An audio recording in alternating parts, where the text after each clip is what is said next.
ദിയ, എഴുന്നേക്ക് ദിയ. സമയം എന്തുവായെന്ന് അറിയാമോ നിനക്ക്? നീ ഒന്ന് വന്നേ ഇങ്ങോട്ട്, അടുക്കളയിലേക്കൊന്ന് വന്നേ, ഒന്ന് ഹെൽപ്പ് ചെയ്തേ എന്നെ. ഓ, ഈ അമ്മ ഒന്ന് ഉറങ്ങാൻ സമ്മതിക്കത്തില്ല. ഒരു അവധി ദിവസം ഉണ്ടെങ്കിൽ ഒന്ന് ഉറങ്ങാൻ സമ്മതിക്കത്തില്ല. ദിയ ദിയ ദിയ ദിയ ചത്തു. ചത്തെങ്കിൽ നിന്നെ എടുത്ത് കുടിച്ചിടാം. നീ ഒന്ന് എഴുന്നേറ്റ് വരുന്നുണ്ടോ ഇങ്ങോട്ട്? എന്നെ ചുമ്മാ ദേഷ്യം പിടിപ്പിക്കാതെ ഒന്ന് പോയേ അമ്മ. ഞാൻ കുറച്ചു നേരം കൂടി കിടന്നിട്ട് വരാം. അമ്മ ചെല്ല്, ഒരു 10 മിനിറ്റ്, ഇപ്പം വരാം. അത്രയ്ക്കായോ? നിനക്ക് ഞാൻ കാണിച്ചു തരാം അവിടെ ഞാൻ എന്താ ചെയ്യാൻ പോകുന്നതെന്ന്. നിന്റെ ഉറക്കം വെയിൽ വന്ന് ഉച്ചയിൽ കയറിയാലും അവൾ എഴുന്നേക്കത്തില്ല. നിന്നെ ശരിയാക്കി തരുന്നുണ്ട് നിന്നെ ഞാൻ. അയ്യോ, എന്താ അമ്മയെ കാണിക്കുന്നത്? എൻ്റെ നടു പൊടിഞ്ഞില്ലേ? ഈ അമ്മയുടെ ഒരു കാര്യം. മര്യാദയ്ക്ക് നിന്നില്ലെങ്കിലുണ്ടല്ലോ എൻ്റെ സ്വഭാവം വളരെ മോശമാണ്. ഞാൻ ആരാണെന്ന് നിനക്കറിയാമോ? എൻ്റെ അടുത്ത് കളിച്ചാൽ ഇങ്ങനെ ഇരിക്കും കളി. എൻ്റെ ഒരു കാര്യം. ഓ, ഈ അമ്മയെ കൊണ്ട് തോറ്റു, ഒരു രക്ഷയില്ല. ഈ അമ്മ എന്താ ഇങ്ങനെ? എൻ്റെ ദൈവമേ, ഇതിനെ എങ്ങനെയാണ് സൃഷ്ടിച്ചത്? ഇതെന്തൊരു സാധനമായത്? ഒരു ദയവില്ല, കരുണയുമില്ല. ഓ, ഇതിനെ മാത്രമേ കിട്ടിയുള്ളൂ എൻ്റെ അമ്മയാക്കാൻ. ഞാൻ എന്ത് പാപം ചെയ്തിട്ടാണോ ഞാൻ ഇതിൻ്റെ മോളായിട്ട് ജനിച്ചത്? എനിക്ക് വയ്യായേ എൻ്റെ ഭഗവാനേ. എടി ദിയ, നീ എന്നെ വീണ്ടും അങ്ങോട്ട് വരുത്തിക്കരുത്. എളുപ്പം വരാനാ പറഞ്ഞത് അടുക്കളയിലേക്ക്. ഈ വീട്ടിലെ പണിയെടുത്ത് എൻ്റെ നടു പൊടിഞ്ഞ്. എൻ്റെ ഒരു വിധി, അല്ലാതെ എന്ത് പറയാനോ? ഇതുങ്ങൾക്കൊക്കെ വെച്ച് വിളമ്പി ഞാൻ തളർന്നു. ഇങ്ങോട്ടേലും ഒന്ന് ഇറങ്ങിപ്പോയാലെന്താന്ന് ആലോചിക്കുവാൻ. എവിടെ പോകാനാ?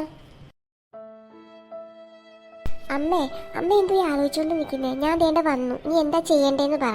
ഇനി ഇതിൻ്റെ പേരിൽ അമ്മ ഇനി സെൻറ്റി അടിച്ച് വഷളാക്കണ്ട. ആരടി സെൻറ്റി അടിച്ചത്?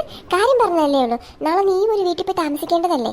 നീ ഇതൊക്കെ പഠിച്ചില്ലെങ്കിൽ ഇനി എന്നാ ഇതൊക്കെ പഠിക്കുന്നത്? നിനക്കിതൊന്നും അറിയണ്ടല്ലോ. നീ ഇങ്ങനെ നടന്നു കയറൂരി വിട്ട കഴുതയെ പോലെ. ഞാനുണ്ടല്ലോ ഇവിടെ പണിയെടുക്കാനായിട്ട്, ഒന്ന് സഹായിക്കാൻ. ഒരു പാത്രം ഒന്ന് അങ്ങോട്ട് മാറ്റി വെക്ക്, അല്ലെങ്കിൽ ഒരു കൂട്ടാനൊന്ന് അരിഞ്ഞു തന്ന നിന്റെ കയ്യിലെ വള ഊരി പോടി. ഓ, ഞാൻ വന്നില്ലേ? എന്താ ചെയ്യേണ്ടതെന്ന് പറ, ഞാൻ ചെയ്യാം. എൻ്റെ പൊന്നോ, അമ്മയൊന്ന് ദേഷ്യപ്പെടാതിരിക്കാവോ? രാവിലെ തന്നെ മനുഷ്യൻ്റെ മൂഡ് കളയല്ലേ. ഈ അടുപ്പത്തിരിക്കുന്ന കറിയുണ്ടല്ലോ, കരിയാതെ നോക്കിക്കോണം. ഞാനിപ്പോൾ വരാം, ഒരു അത്യാവശ്യ കാര്യമുണ്ട് കേട്ടല്ലോ. കരിഞ്ഞാൽ നിന്നെ ഞാൻ കൊല്ലും, നോക്കിക്കോണം ഇത്. ഓ, അമ്മയുടെ ഒരു കറിയും ഇല്ല. ഞാൻ നോക്കിക്കോളാം, കറിയത്തില്ല. അമ്മ പോയിട്ട് വാ, പെട്ടെന്ന് വരണം, അല്ല അവിടെ അങ്ങ് നിൽക്കണം. ഈശ്വര, എന്തിനാ എന്നെ ഈ വീട്ടിലെ മൂത്ത പെങ്കൊച്ചായിട്ട് ജനിപ്പിച്ചത്? എനിക്കൊരു ചേട്ടനുണ്ട്, അവനിതൊന്നും അറിയണ്ടല്ലോ. പിന്നെ താഴെയുള്ള 2 കുരിപ്പുകളും. വളരണ്ടായിരുന്നു, ചെറുതായിട്ടിരുന്നാൽ മതിയായിരുന്നു, ഒന്നും അറിയണ്ടായിരുന്നു.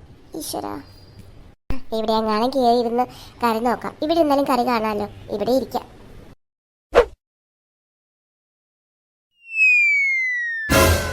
എടി ദിയ,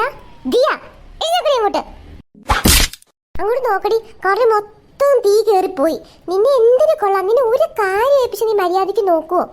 അയ്യോ അമ്മേ, ഞാൻ അറിയാതെ ഉറങ്ങിപ്പോയമ്മേ. എന്നോട് ക്ഷമിക്കമ്മേ, എന്നെ ഒന്നും ചെയ്യല്ലേ.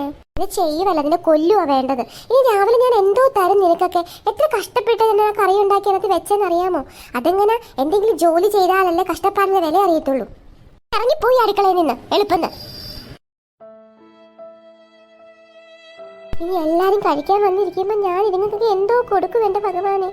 സമയമായല്ലോ ആഹാരം കഴിക്കാനുള്ള. എന്നെ പറഞ്ഞാൽ മതി ആ പെണ്ണിനെ ഏൽപ്പിച്ചിട്ട് പോയത്. എൻ്റെ ഒരു കഷ്ടകാലം.